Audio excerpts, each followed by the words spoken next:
Welcome to part 2 of the Heroes of Faith series. Today we'll be talking about the story of Abel, particularly as we find it in Hebrews 11 and how it relates to the faith that Abel had. Hebrews 11 verse 4 reads, "By faith Abel brought God a better offering than Cain did. By faith he was commended as righteous, when God spoke well of his offerings, and by faith Abel still speaks, even though he is dead."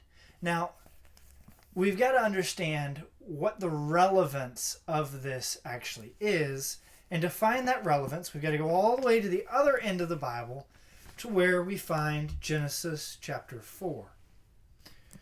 The beginning of verse 4, or chapter 4, rather,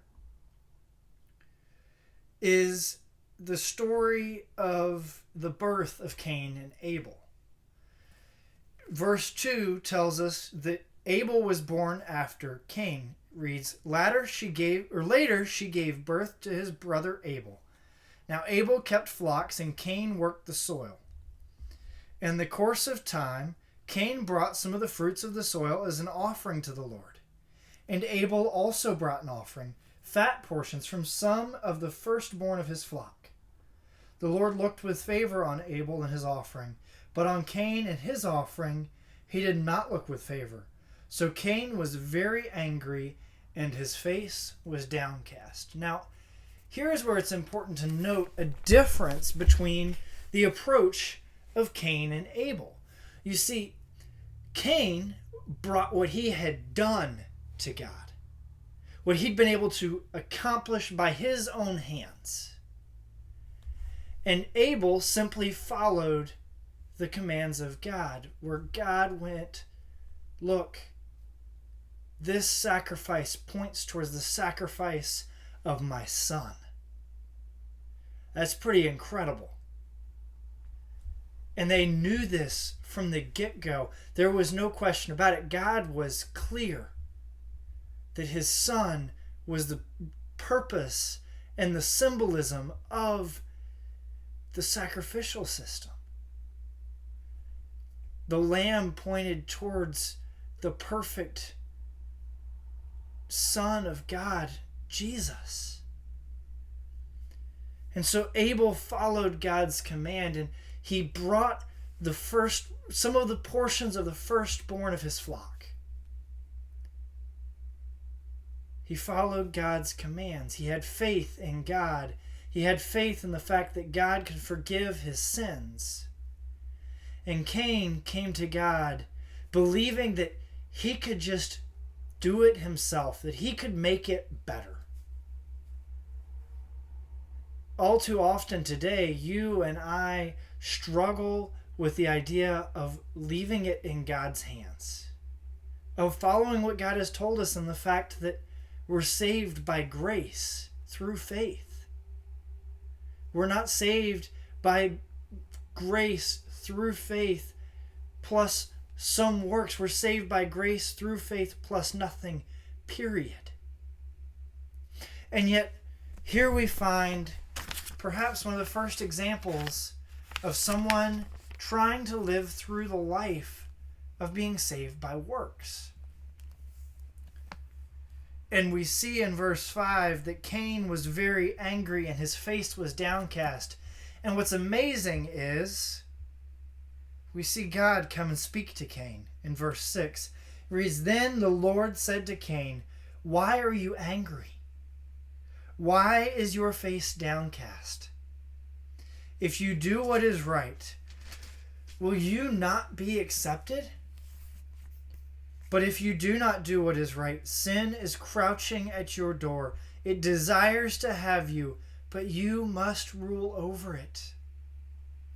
Now Cain said to his brother Abel, 'Let's go out to the field.' While they were in the field, Cain attacked his brother Abel and killed him."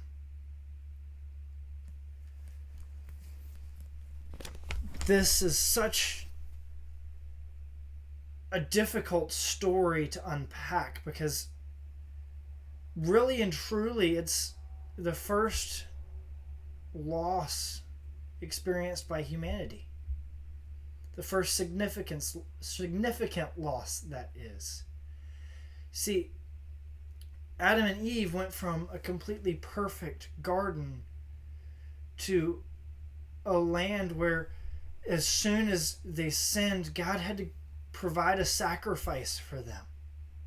That first sacrifice of a lamb. And now Adam and Eve's own son has been killed for standing for his faith, for following God's commands. I just want to take a moment, and I've got a few notes that I want to bring to our attention. And this kind of goes hand in hand with what I've been talking about here from Genesis 4. It reads, "There is no hint that Cain made an acknowledgement of sin, but Abel's sacrifice and offering spoke not only of man's sin, but also of God's remedy for sin."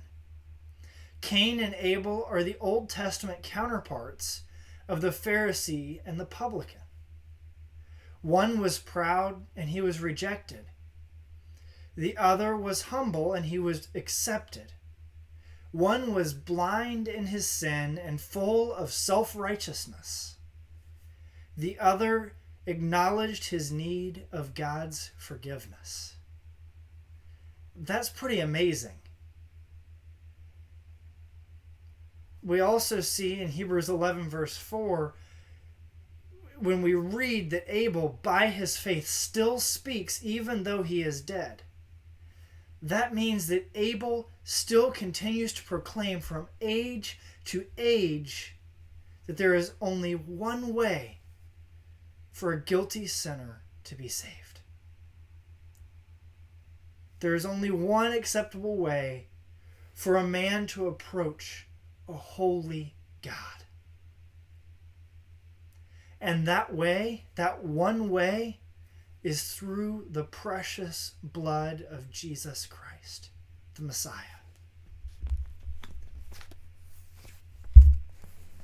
And I'd just like to take a moment to go back to Hebrews 11 and to just briefly look at the significance of this. See, we see here, and there's actually, in some way, shape, or form, 3 stages that the beginning of these heroes of faith shows.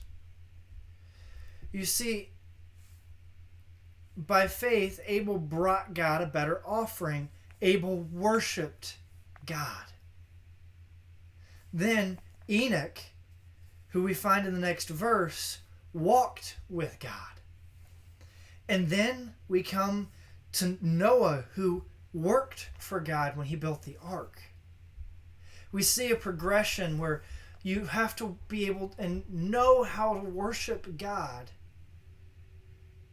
and know who God is before you can actually begin to walk with him.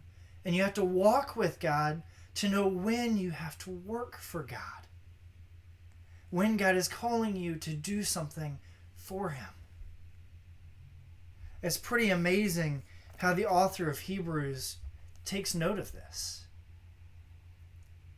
But it all boils down to the fact that Abel was willing to give his life for his faith. And not only did he give his life for his faith, but it gives us an example to follow today.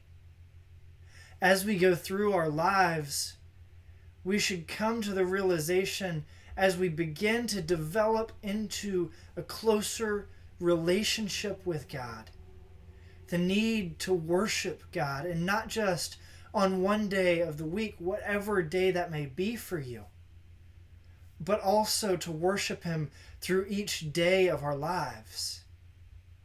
Because worshiping God should not be confined to just a 2 or 3 hour window on a Saturday or a Sunday.